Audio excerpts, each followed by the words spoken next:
week 6 of the fantasy football season. Here's a few tight ends I looked at off the wire this week. The first tight end, Theo Johnson of the New York Giants. I've mentioned Johnson a couple times on the list this season, and he finally had a big breakout game. And obviously with Malik Neighbors out, targets had to go around in this offense, and it was a great matchup as well with the New Orleans Saints that can't stop anyone. So the last few weeks, he's been playing better football with Johnson, and it obviously paid off in week 5 in New Orleans. Week 4 versus the Chargers, 3 catches, 17 yards, a touchdown, 5 targets. And week 5 at New Orleans, 6 for 33, 2 touchdowns on 7 targets. A Jackson Dart, rookie quarterback, obviously, only his second start. And I always say in my videos, rookie quarterback or young quarterbacks can rely at the tight end position, a security blanket, and a key guy in third downs or even red zone situations. So Johnson, a big target, only entering his second year. Like I said, with Malik Neighbors out for the season, targets have to go somewhere. And Theo Johnson went out there and had a big game and a nice waiver wire pickup this week, available in 89% of fantasy leagues. Next tight end, Evan Ingram of the Denver Broncos. Evan Ingram, he's out there in 52% of fantasy leagues. A lot of people gave up on him where it's been injuries and just poor play, but the last couple weeks he's starting to get it going a little bit. Week 4 versus Cincinnati, 4 catches, 29 yards, 7 targets. And then week 5, a big ball game at Philly, 4 catches, 33 yards, and a touchdown, 6 targets. So week 6, a good matchup versus Jets in London. We know this Jet defense can't stop anyone. Jake Ferguson went out there, scored 2 touchdowns for the Dallas Cowboys in week 5's game. And I think Ingram in this matchup and this offense is starting to get it going. When Knicks is spreading that football out, is a solid ad this week and available in 52% of fantasy leagues. Next tight end, Harold Fannin Jr.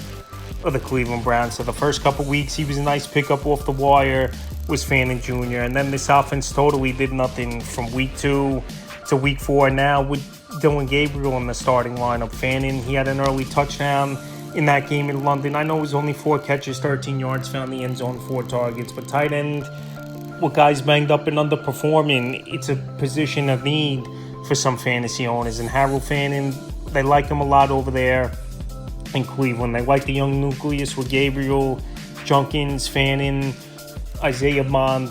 And Fannin went out there, he scored a touchdown.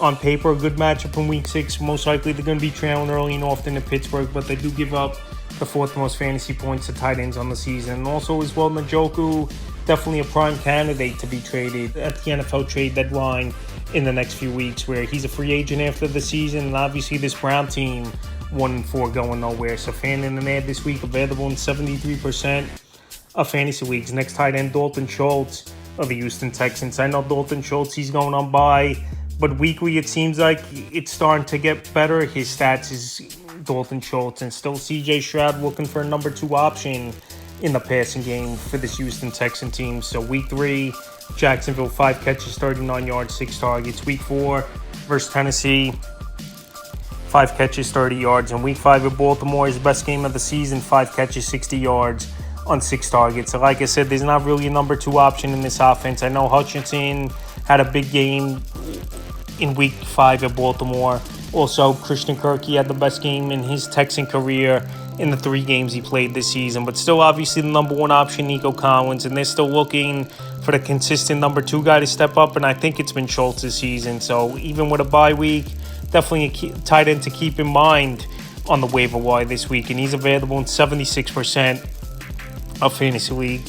Next tight end, Mason Taylor of the New York Jets. Mason Taylor, the last few weeks, he emerging as the number 2 option behind Garrett Wilson in the passing game for this New York Jet team. He's out there in 87% of fantasy leagues. In the last few weeks for Taylor, week 3 at Tampa, 4 catches, 13 yards. Week 4 at Miami, 5 catches, 65 yards, 7 targets. And week 5 versus Dallas, a big game, 9 catches, 67 yards, a 2-point conversion, and a whopping 12 targets. So week 6, a matchup versus the Denver Broncos, where obviously this Denver Bronco team has a great defense, and this New York Jet team most likely is going to be trailing early and often and chasing points. And I said in other videos, Justin Fields has a good rapport with the tight end position. We saw it a few years ago with the Chicago Bears. We saw it a little bit last year with the Pittsburgh Steelers with Pat Freiermuth.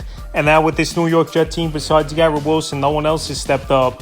And Mason Taylor was shown he could be a big target, a good yard after catch tight end. And this Jet team, like I said, they're going to be trailing a majority of the season. A lot of these ball games have to play catch up and throw the football. So right now, Mason Taylor coming off of 2 nice games in a row and he's available in tons of fantasy leagues at 87%.